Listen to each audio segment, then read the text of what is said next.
U to doba lutalo je po zemlji jedno dete, siroče bez oca i majke.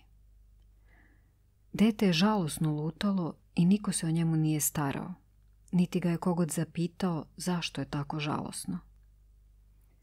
Dete je bilo vrlo žalosno, ali nije moglo da plače, jer tada na svetu još nije bilo plača. Kada je Mesec video kako siroče žalosno luta po zemlji, sažalio se na njega. I kada se spustila noć, sišao je s neba. Mesec je legao pred siroče na zemlju i rekao: plači, siroče, ali neka ti suze ne teku na zemlju, hraniteljku ljudi. Pusti ih, neka teku na mene. Ja ću ih odneti sa sobom na nebo. Siroče proplaka. To je bio prvi plač na svetu.